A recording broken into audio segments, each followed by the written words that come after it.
那就是 Richmond Hill 的联邦国会议员马蒂的先生马万里先生，大家掌声欢迎。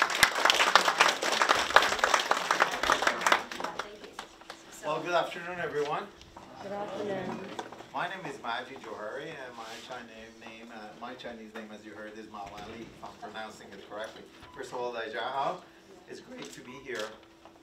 Carmen asked me to come and have a conversation around the topic that's been lately picked up in the Chinese Canadian community, and it's been around for a long time in Canada, and it's also picking prominence in various parts of the world.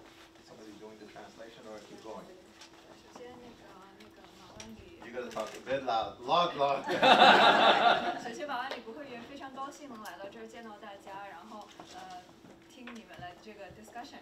然后呢，他是因为现在在加拿大，你知道那个同性恋也是合法化了已经，然后所以这个群体也在不停的越来越壮大，所以呢，他也是来到这边跟大家 say hi， 然后跟大家说一说现在的政府都有些哪些相关的政策是跟那个同性恋和 LGBTQ 组织相关的。First of all, I commend you for coming together on a Sunday afternoon and wanting to engage, and wanting to get an understanding of what is LGBTQ+, and wanting to get educated, and you want it to be in an environment that's safe, you're comfortable, and you're among friends. 因为现在那个关于 LGBTQ2Q+， right？ 然后现在在这边，大家也讨论了很多的问题，然后包括很多的嘉宾也是。我们今天想要跟大家也是可以分享一些政府在这个关于这个团体的他们的安全方面，以及有一些什么样的政策方面，也是跟大家做一个分享。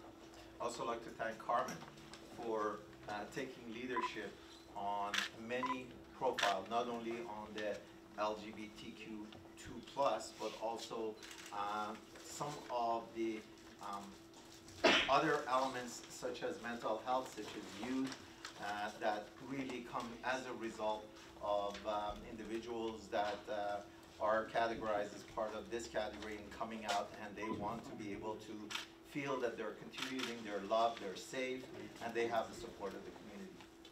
就是我们在来到这儿呢，然后不光也只是share 这个关于 LGBTQ2+ 这个社区的一些政策，同时呢，因为那个他是这个 Richmond Hill 这个区的国会议员，然后我们有很多政策是关于心理健康，以及跟那个 youth 是一些比如说青少年，他们也是属于这个团体的人，然后我们也有很多帮助他们的一些政府的 funding， 然后以及帮助他们的一些政策，也是我们希望可以 share 给大家。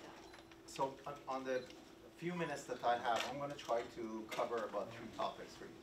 One is I want to talk about the cultural aspect of this. How do we culturally deal with it?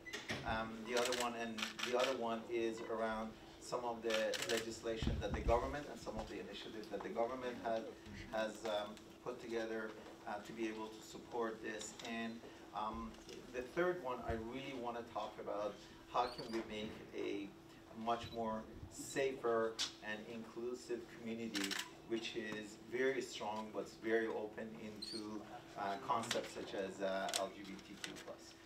就首先我们会聊到说，我们今天想要说3个方面的问题。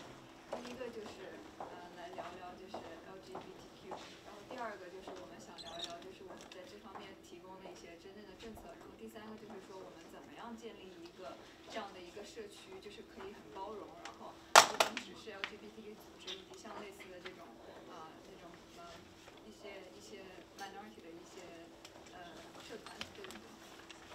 So I'm going to try to break it in a very simple language, because this is the language that I like to talk and the way I understand.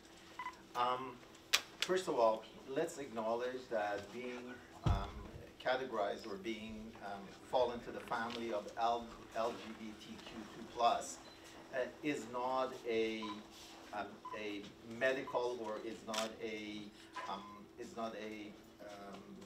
problem that is within an individual.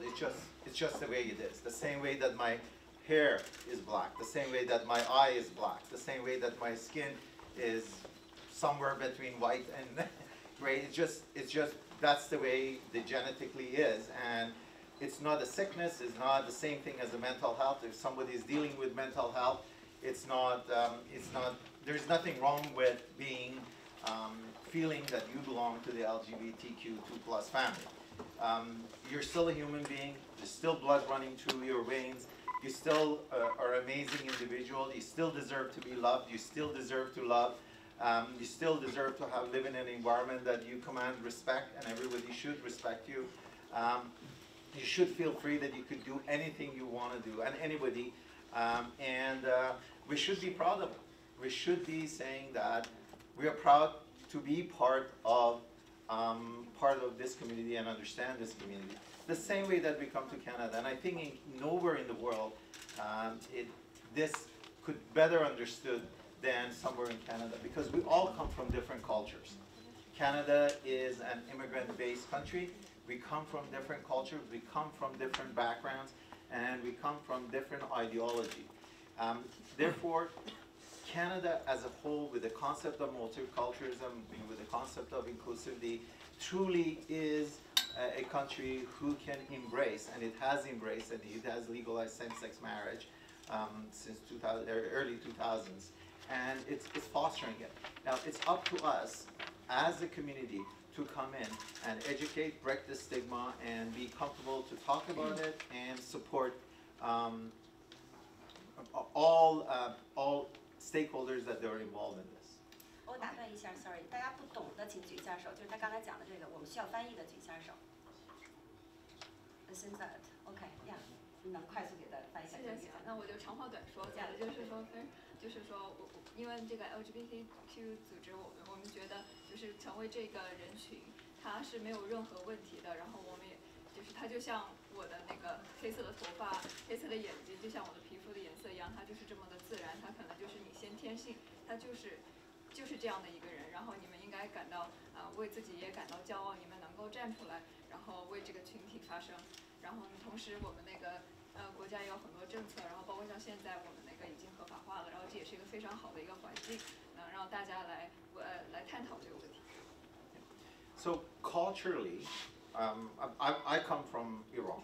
I was born in Iran. I left Iran 40 years ago. I came here, and I've lived here for about 41 years. And most of you come from either mainland China or Hong Kong, or are from Chinese descent. Culturally, we were not comfortable in talking about this. We may have acknowledged it, but if we talked about it in the closed rooms, and we talked about it. Usually parents, especially the mothers, were much easier to accept and embrace, and fathers closed their eyes and may or may not have accepted it. But today, with the whole notion that we live in a country that we embrace, and now we are gathering together to be able to talk about this, and also realizing that, you know what, if you actually close your eyes and start thinking, I'm sure one or two of someone that's within your close circle can identify themselves as LGBTQ2+. And the fact that we are comfortable talking about it, and the fact that we want to understand it's very important. It is easy for me to stand up here and talk about certain aspects, such as culturally, I come from a different culture. I lived in Canada. I'm very open. I'm embracing it. But again, I don't think it does just a service for me to be able to represent how they feel.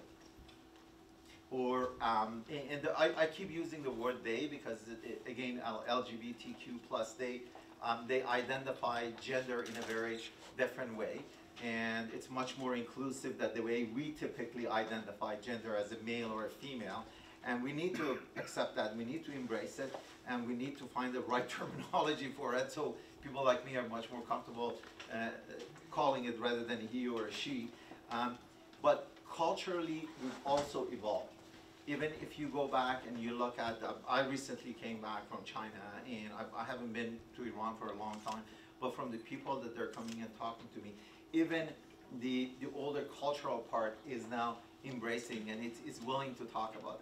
Now, we are in a country that we are so blessed that we can have open conversation like this and invite those who consider themselves as part of LGBTQ to come and share their experience. But I can share my experience as a father, I can share my experience as a partner to my wife, and I can share my experience as someone who during their schooling year had a roommate that was considered as part of the LGBTQ. I have colleagues that there are LGBTQ. As you know, I'm a member of parliament, so in the government of Canada, there are many members that are very comfortable coming out, and they have the support of the caucus, naturally the Prime Minister and the country in working together. So as a colleague, we embrace this, and we think that let's say diversity strengthens us. As a father and as a husband, this is something that you always think. If you think parents don't talk about these things, because you always say, oh, is it possible? You know, is it possible that something like that, or is it possible that he or she might have certain tendency? And you need to be ready to be able to listen. You need to be ready to be able to love. You need to be able to make sure that you are there to support. And they're also, they need to feel that they're comfortable to come to us. And I think the most important thing is what does all of these, it provides a much more inclusive and most importantly a safe community that the LGBTQ2 family can feel safe, comfortable, come out, talk about it, and feel that there is as equal opportunity for them to be able to grow, contribute, and be prosperous, because honestly, there is no difference. The difference is as simple as having a different color hair or having a different facial texture, etc. I know I talked a lot, so we'll let some translation go. Yeah, I'll keep it short. 那么就是呢，我也长话短说，就是他首先就是提到您那个不太明白他的意思的话，就是他就是提到了，就是说因为像现在以前这个话题可能是比较禁忌的，大家都不会在公开场合谈论到。可是现在来到这儿，然后呢，大家都可以甚至坐到一块儿，成立这样的一个社团来讨论这样的一个话题。然后呢，政府也经常会在各方面讨论到，比如说我们是该叫这个人叫他是男的他还是女的他，是怎么去界定这个事情。然后我们也在做了很多的，在这方面做了很多的工作。然后呢，同时包括像现在在这样一个非常公开的一个环境里面，甚至我们很多的在国会里面的一些议员们啊，或者是一些工作人员，他们自己也是属于这个团体，然后他们也很自豪的、很公开的可以站出来代替的这个团体，然后同时他们也可以把他们的事务做得很好。然后呢，主要就是这个，大概是这样的。对。Okay, so